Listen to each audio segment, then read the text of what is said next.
Bonjour, bienvenue chez ProSoft. Nous allons vous présenter le logiciel qui s'appelle ProCH, qui veut dire une gestion professionnelle d'un centre hospitalier. C'est ça l'environnement. C'est un logiciel qui fonctionne en client-serveur et peut accepter jusqu'à 120 utilisateurs connectés simultanément. Donc, c'est le menu classique Windows, comme vous voyez. Comment ça marche? Nous allons dans un premier temps présenter le côté du centre hospitalier et dans un second temps la partie pharmacie. C'est un logiciel qui gère le cycle complet du patient. Ça veut dire que quand le patient rentre dans le centre, son dossier est enregistré et disons son carnet est enregistré et le suivi est fait à partir de ce numéro de dossier. Donc, un patient qui est créé, il peut venir faire des bons de caisse, peut venir avec des prises en charge, il peut aller se faire consulter, on peut lui prescrire des ordonnances, il peut aller au niveau des examens labo, on peut, si c'est une femme, la maternité, on peut lui éditer des courriers, etc. Donc, nous allons commencer avec l'édition bon, la création d'un patient. Créer un patient, je suis là, par exemple, rapidement, je crée un patient. Je renseigne tous les champs et puis j'ajoute les numéros. Euh, je crée un patient, par exemple, euh, du Gary et l'homme, par exemple. La civilité, je mets le sexe, je précise le sexe, date de naissance. Je mets la date de naissance. Le lieu de naissance, si j'ai les informations sur ça. La ville, le pays, la localité, la provenance. Il y a l'adresse, le code postal, le numéro de téléphone.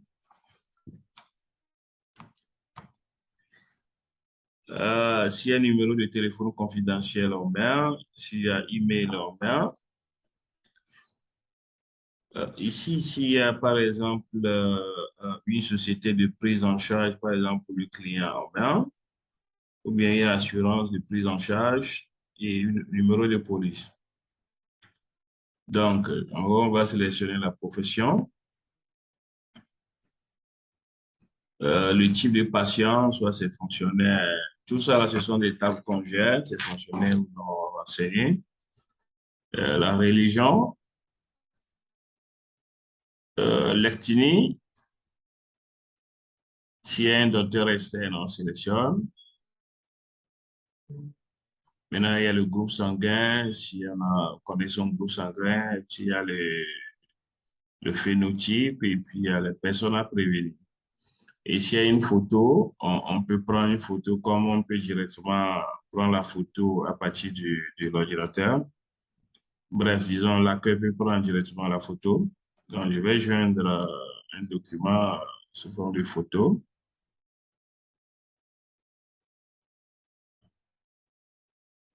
Ça, c'est un exemple. On a qui joint la photo.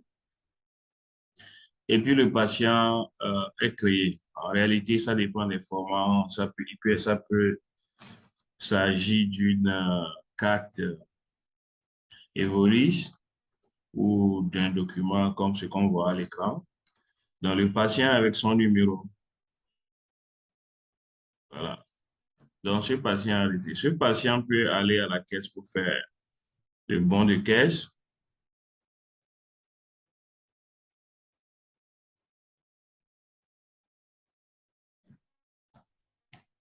Je recherche mon patient au niveau de la caisse, je duplique dessus. Quand je duplique dessus, les informations concernant le patient sont affichées.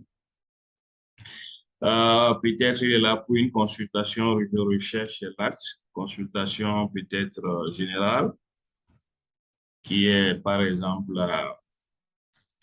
à 1000 francs. On va sélectionner le service dans lequel il va faire la consultation. Je suppose que c'est médecine générale. On sélectionne le médecin et puis on ajoute. Donc, ce qu'on vient de faire, c'est on vient d'éditer le bon. Voilà, on vient d'éditer le bon pour le patient Djougari et l'homme. Voilà. Donc, voilà, on a validé. Le même patient peut venir avec une prise en charge. Si le patient est venu avec une prise en charge, donc on recherche le client. On va sélectionner l'organisme ou bien l'assurance de prise en charge. Je suppose que c'est Fidèle Assurance. Si c'est une prise en charge, on va préciser le bénéficiaire, on va préciser le numéro de police. Ça dépend de comment c'est libellé la prise en charge. Si la prise en charge, on a une référence pour la prise en charge, on met la référence. Et puis maintenant, l'acte. Quel âge? Je suppose que c'est toujours une consultation.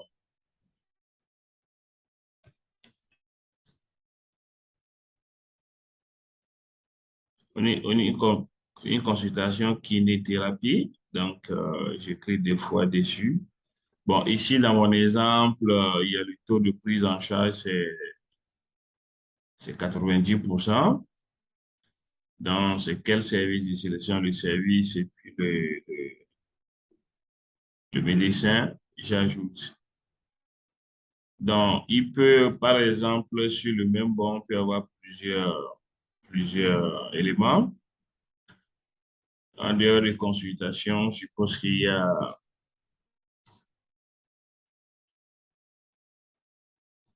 y a l'acte, brochure palmaire. Donc, j'ajoute, je sélectionne le service, je sélectionne le médecin, puis j'ajoute.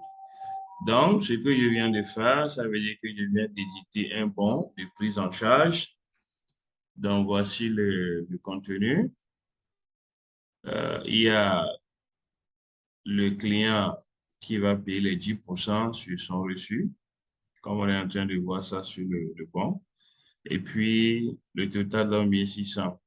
Donc, les parties 90% seront facturées à l'assureur. Donc, ça veut dire que le client, prise en charge, va payer ça à la caisse. Voilà. Donc, c'est l'assurance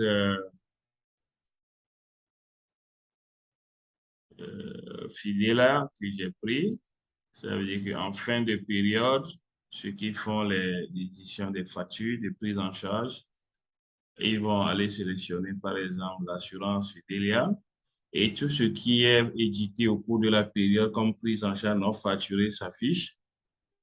Et on peut éditer toutes les factures en un bloc pour l'assurance, comme on peut éditer one by one les factures en attente pour l'assurance.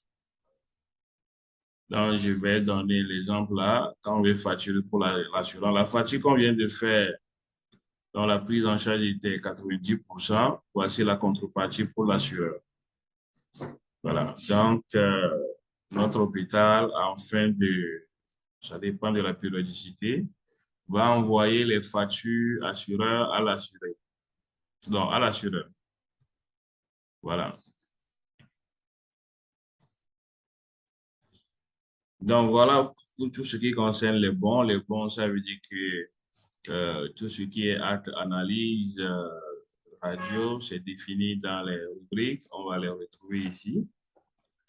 Et puis, s'il y a prise en charge, on prend la prise en charge. Et puis, en fin de période ou bien de journée, ça dépend, on va éditer les factures des organismes de prise en charge. Voilà.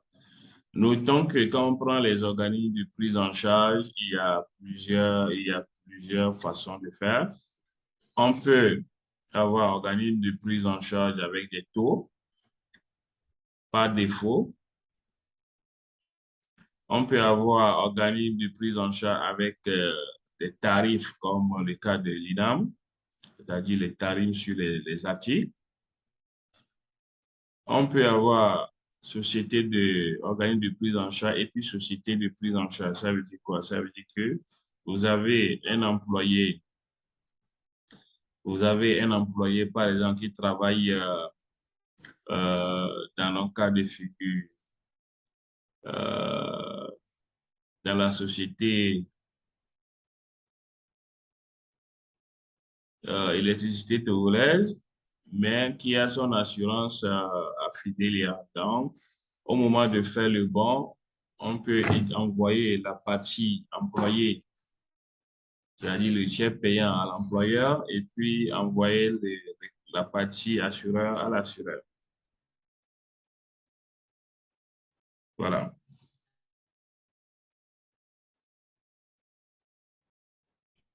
Mais je peux déjà présenter tout ce qui est actes et analyses sont gérés dans le système. C'est ici, par exemple, que les grandes rubriques des actes et analyses sont gérées. Par exemple, vous allez voir comment s'écrit l'acte là. Et les actes, ils ont des coefficients, ils ont les codes et puis la base tarif. Les deux cumulés donnent le prix de l'acte à réaliser.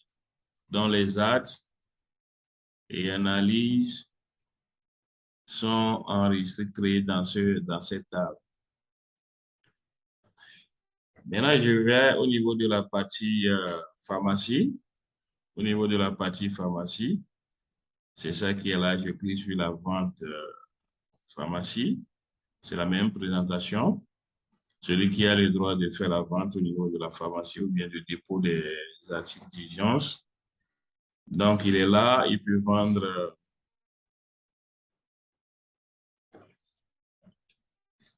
Il recherche les articles, il peut utiliser les codes barres, il peut utiliser les recherches rapides.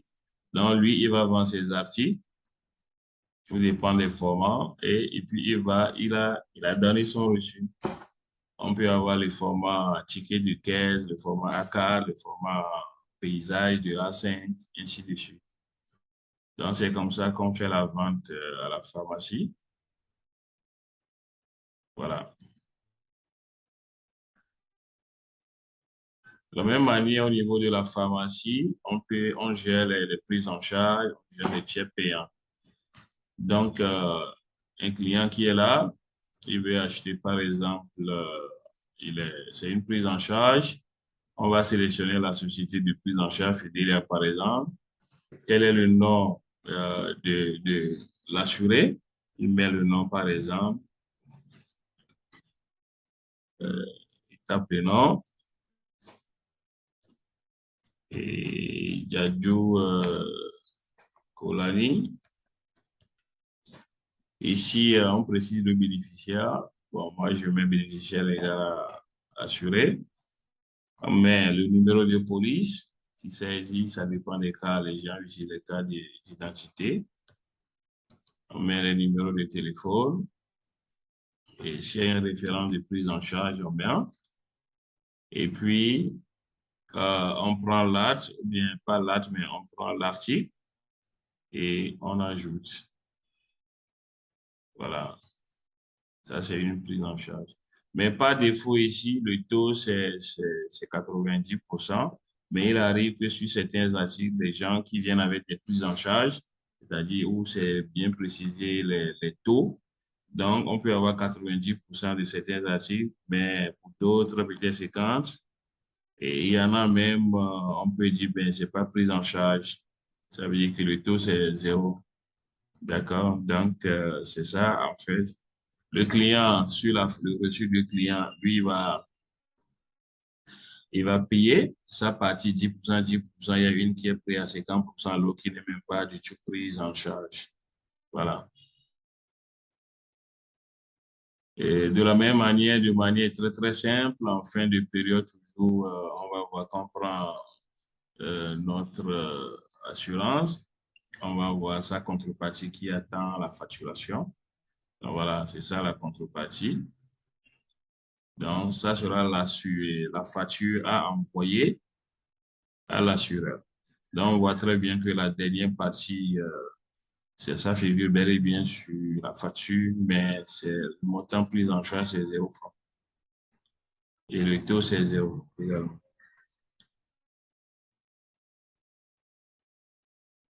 Voilà. Ce qui concerne les bons de caisse, les prises en charge, la pharmacie, les prises en charge, c'est ça qu'on vient de présenter. Bon, naturellement, il y a tout ce que nous appelons les règlements de facture, parce que quand on envoie la facture aux assureurs, et quand ils viennent régler, on va passer par cette fenêtre pour faire les règlements de facture. Je prends notre société. Voilà, les deux factures qu'on a éditées au cours de la journée sont là. Donc, il peut faire les règlements partiels, comme les règlements total. Tout dépend. Bien régler toutes les factures en attente, ça dépend. Donc, si c'est pour régler les factures, il va envoyer ça, il sélectionne le mode de règlement si c'est chèque, la banque du chèque avec les références. Et puis, il va régler. Donc, ça, c'est le reçu du règlement de facture. Voilà. Et il y a ce que nous appelons remboursement. Donc, le remboursement, c'est par exemple, je vais prendre un cas. Je prends liste de factures, je prends voilà, le reçu numéro tant. Voilà, qui la personne est allée se faire consulter, mais peut-être que le médecin n'est pas là ou bien il n'y a pas eu service, je ne sais pas, l'acte n'est pas réalisable. Donc, quand même, on peut le rembourser. Donc, quand on prend le numéro de son bon, on peut rappeler et l'article à rembourser, on sélectionne et puis on ajoute cela dans la table. Et puis, on lui édite le reçu, ou bien voilà, le reçu de remboursement. Il prend l'argent à la caisse. Voilà, ce qui concerne les bons. Maintenant, quand on revient maintenant sur le client en dehors des bons, il fait son parcours normal. Le client qui est notre patient, il fait son parcours normal. Quand on prend notre patient d'aujourd'hui, il est là. Donc ça, ce sont les informations basiques enregistrées au niveau de l'accueil. Mais ce patient,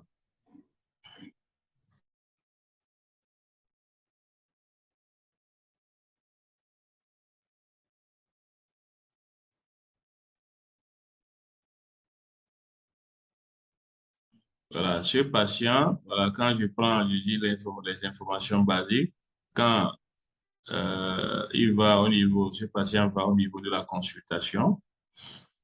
On peut rappeler le patient, c'est-à-dire chez le médecin.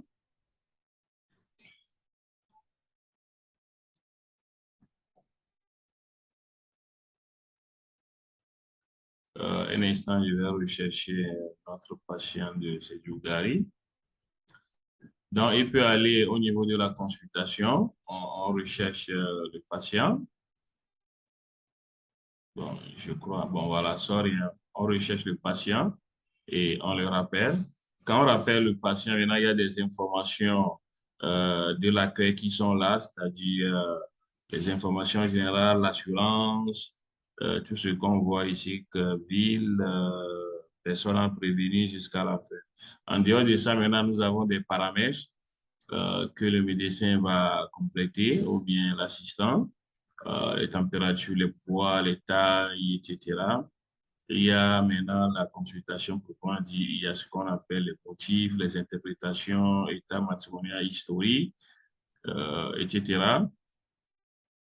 Il y a les informations sur les parents, c'est-à-dire toujours antécédents, mère, père, et puis les antécédents familiaux, etc.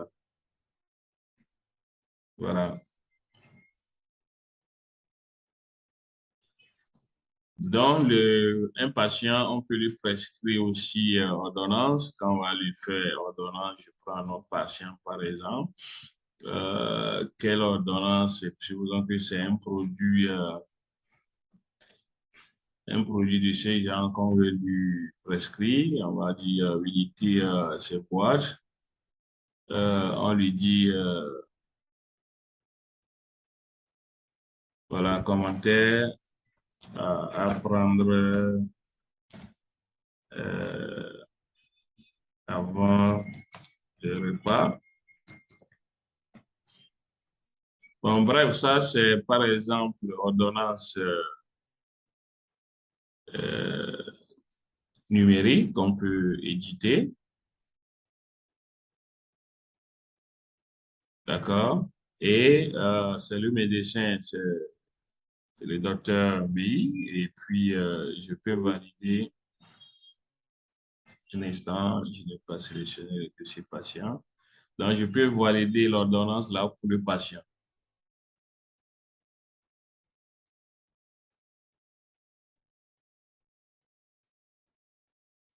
Voilà, ça c'est ordonnance. Examen labo, ça veut dire que si j'ai fait, comment on appelle ça?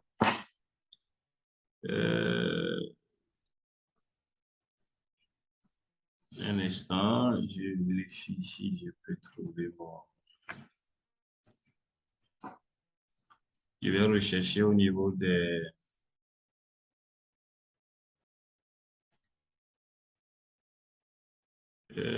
articles des actes. Il y a les articles du centre.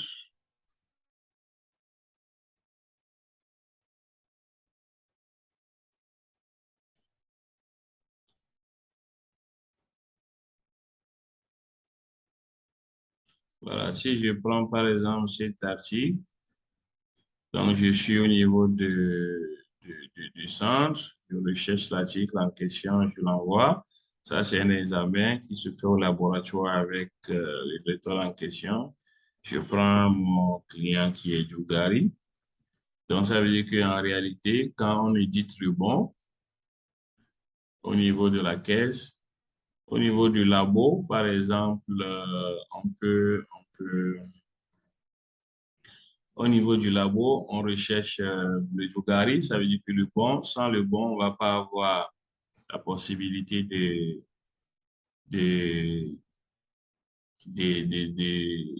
de faire l'analyse. Ça dépend des options que nous utilisons. Donc, on suppose que c'est ça. Il va rechercher quel est le médecin. Je prends n'importe quoi. Et je prends n'importe quoi aussi comme un examen. Peut-être que c'est pas ça. Et puis, ils vont donner les résultats, ça dépend du type d'analyse. Ils vont donner les résultats, les diagnostics. Je mets là-bas résultat. On suppose que c'est ça le résultat. Ou bien, on peut dire négatif. Voilà. C'est ça le résultat. Diagnostic. On met le diagnostic. Et le prescripteur, Andrew, par exemple, qui a quelque chose comme ça. Donc, ça veut dire que à partir du laboratoire d'analyse, on va éditer, disons, le résultat pour notre patient. Voilà. Donc, aussi, quand par exemple vous prenez les courriers, j'explique, les courriers, c'est quand on veut envoyer un courrier, on veut éditer un courrier à un patient. On peut personnaliser les courriers. Par exemple, je prends euh, docteur gna, gna, gna, gna, et puis je mets certificat de travail. D'accord? Je prends ça. Ça, c'est des courriers pré-programmés. Et donc, à partir de ça, je peux éditer ce courrier voilà, à mon client. Bon, c'est vrai, ici, il y a une erreur dans le formatage. Donc, je peux éditer ce courrier à mon patient. Notez bien que tout ce qui est signature, signature préchargée, c'est pris en compte. Bon, la maternité, ça, c'est pour ceux qui veulent, euh, ceux qui sont, c'est pour les femmes qui vont accoucher. Je prends un exemple. On va lui poser la question, votre dernière règle, c'est quand? Peut-être il a mis 19 août ou bien 19 septembre 2000, 2022. Donc, quand on a mis ça, il a début grossesse, il a calculé pour trouver début grossesse. Parce que si la dernière règle, c'était 19, le début grossesse, il a calculé ça, pour dire c'est le 4 octobre. Il a dit la durée, ça fait 8 semaines, 2 jours. Et accouchement prévu le 26 juin 2023. Type, ça c'est maternité, ça, ainsi de suite. S'il y a des notes, on fait. Donc, ce calendrier est, de consultation est édité pour le patient. Et c'est ça, avec ça qui fait, c'est-à-dire c'est le rendez-vous qui est édité pour le patient pour les consultations. À chaque fois que le patient arrive, tout ce qui est comme document prescription, on l'ajoute dans son dossier. Voilà. Bon, bref, pour bien gérer les patients, il y a ces rubriques qui est archive, qui permet d'enregistrer tout ce que le patient est en train de réaliser dans l'hôpital dans le dossier du patient. Par exemple, je prends mon Dugari. Dugari, il est là. Supposons qu'aujourd'hui, on lui a fait radio ou bien on a fait quelque chose, on a les résultats. Si c'est quelque chose à scanner, je clique ici pour scanner directement. Ou si c'est déjà sur le bureau, ou bien si c'est déjà scanné, moi, je clique pour aller chercher ça. Donc, c'est, on suppose que c'est un examen labo ou bien une ordonnance, je ne sais pas. Donc, c'est un examen labo. Et donc, s'il y a description, on met les descriptions et puis on va valider pour le patient. Un autre jour, le même patient peut passer. On suppose que euh, il a cette fois-ci, c'est plutôt un autre médecin, mais c'est un courrier. Non, c'est une admission avec certaines informations. On va l'enregistrer. Voilà. Le même patient, un autre jour, il vient, voilà, il est consulté par un médecin. Et ça, c'est un autre examen. Et puis, on ajoute. Bref, c'est lui, la force de cet outil, c'est Archive, qui permet d'archiver tout document, même si c'est écrit à la main, on peut pas, on n'a pas le temps de tout saisir dans le système. Ça permet d'enregistrer tout dans le dossier patient. Donc, ce qui fait qu'à tout moment donné, si je prends patient et je prends par exemple le dossier patient, puis je prends recherche dossier patient. Donc, si je prends mon patient, par exemple, quel patient, le Gary, et je clique sur, on va voir que son dossier, tout est là. Même si c'est 100 ans, on va voir dans l'ordre chronologie tout ce qu'on a eu à faire avec ce patient. Voilà, par exemple, dans mes cas de figure, j'avais fait ordonnance, il y avait analyse, il y avait lettre du système, il y avait maintenant les dossiers scannés pour ce patient. Voilà. Donc, si je prends ça, par exemple, ça c'est archivage numérique, tous les documents sont là. Voilà. Si je prends, on voit clairement les documents qu'on peut bien analyser. Donc, on peut, par exemple, si un médecin externe demande tous les dossiers de ce patient parce il s'est fait consulter, il suffit de cliquer sur exporter et puis tout le document est envoyé en PDF euh, à l'autre docteur. Voilà, c'est ça le vrai but pour ça. Donc, ça gère le dossier complet du patient. Donc, en dehors de tout ce qu'on est en train de présenter, il y a tout ce qu'on, la gestion commerciale qui est derrière, c'est-à-dire quoi? On va gérer les articles. Tout ce qui est article, ça veut dire qu'on les gère. Euh, Maintenant, quand on les gère, il y a ce qu'on appelle entrée en stock. On va faire les achats. On va acheter les articles chez les fournisseurs. Et ces fournisseurs, on va enregistrer les choses dans la base avec les prix d'achat qui nous permet de déterminer les coûts de revient, déterminer les marges, etc. Notons que dans la gestion des articles, nous avons ce qu'on appelle la gestion si ce sont des articles périssables, la gestion des articles avec l'état de péremption. Voilà. Maintenant, au niveau des prestations, les actes et analyses. Donc, il y a la gestion du stock proprement dit. Donc, on peut sortir un article d'un stock d'un magasin vers un autre magasin, les articles périmés, les sorties défectueuses, etc. Au niveau du patient, vous avez tous les rapports statistiques. Vous allez voir euh, tout ce qu'on a eu à faire. On peut faire les commandes fournisseurs, c'est-à-dire je vais passer les commandes avec le système.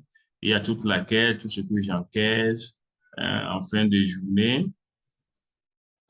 Je vais déjà pouvoir faire le rapport de clôture de caisse. Donc, le système permet de gérer automatiquement les sections. On se connecte à une session.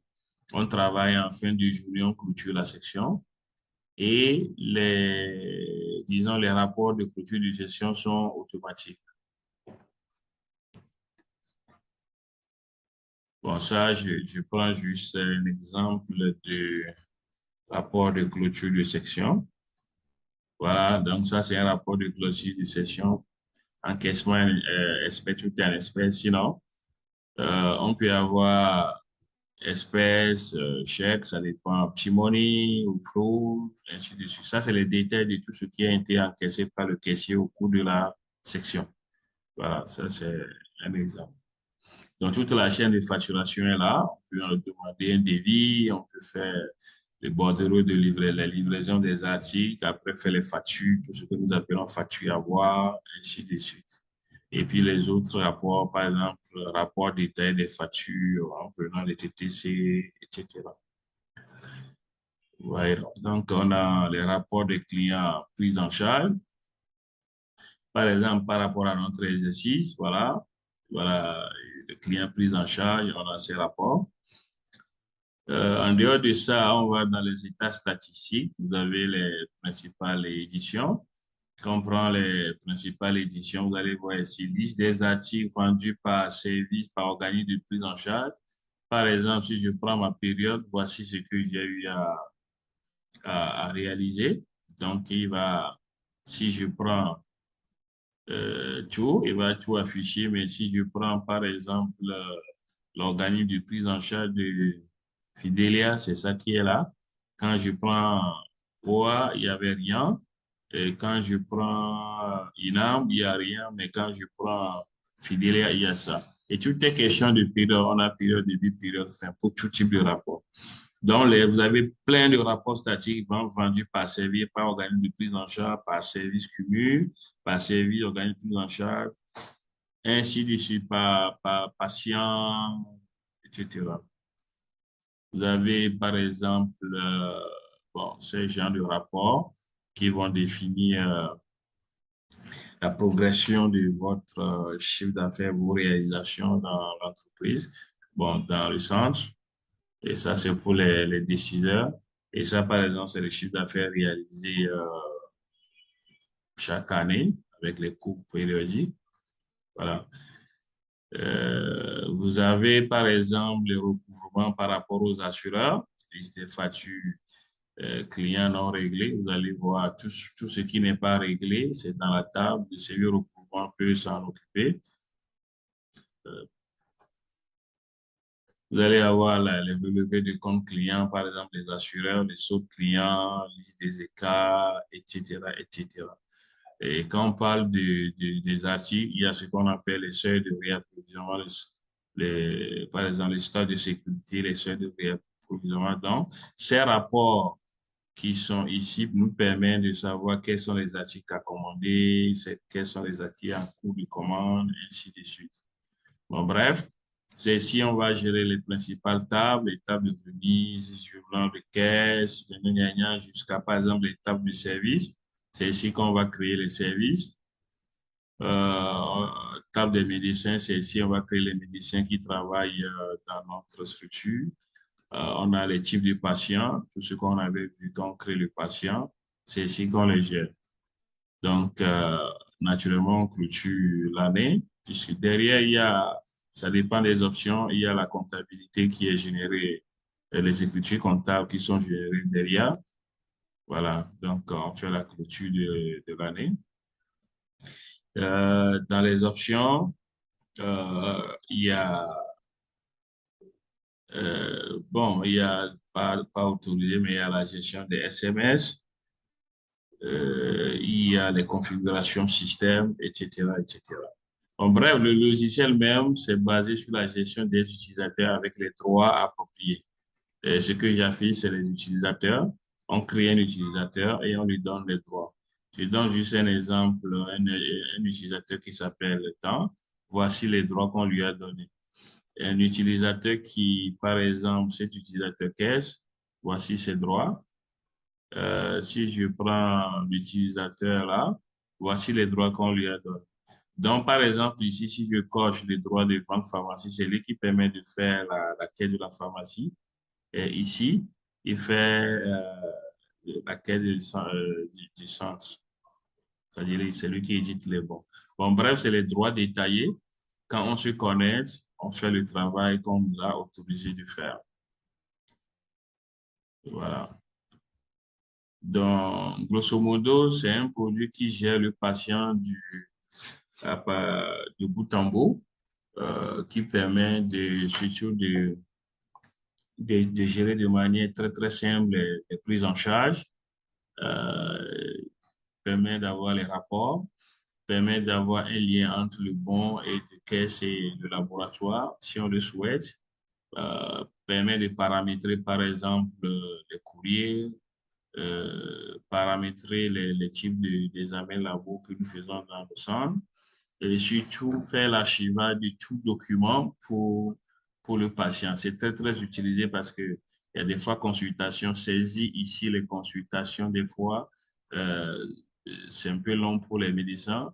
Mais par contre, quand ils font leur prescription à la main directement, ils s'en vont l'enregistrer, scanner, c'est-à-dire ils vont numériser et l'enregistrer sur le compte du patient en prenant par exemple le type ici, en prenant le type consultation. Donc, il va envoyer ce qu'il a fait comme consultation.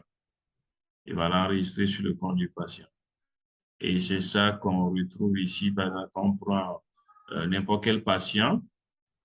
À tout moment, on peut interroger le compte du patient par son numéro. On peut utiliser son numéro, on peut utiliser son nom. D'accord, vous allez voir, ça c'est du Gary. Le numéro patient, c'est ça. On peut rechercher plutôt par numéro patient. Supposons qu'il n'y avait pas ça. Je relance. Si je relance, par exemple, je suis là. Ça, c'est les shows de la journée d'aujourd'hui qui sont affichés par défaut. Donc, je peux rechercher par numéro patient. Voilà. Donc, quand je recherche par numéro patient, il a affiché Choco, Djougari et l'homme. Donc, ça veut dire que si Djougari et l'homme étaient avec nous depuis l'année 2000, on va voir dans leur chronologie tout ce qu'il a eu à faire avec nous. Et, on peut toujours, disons, revoir tout ce qui est prescription, tout ce qui est traitement dans le centre avec notre patient. Voilà. Euh, voilà. Les autres paramètres, ce sont toujours des éléments nous permettant de bien configurer le logiciel. Voilà. Merci beaucoup. Nous voici à la fin de notre présentation. Euh, Bon, bonne chance à tous. Bye bye.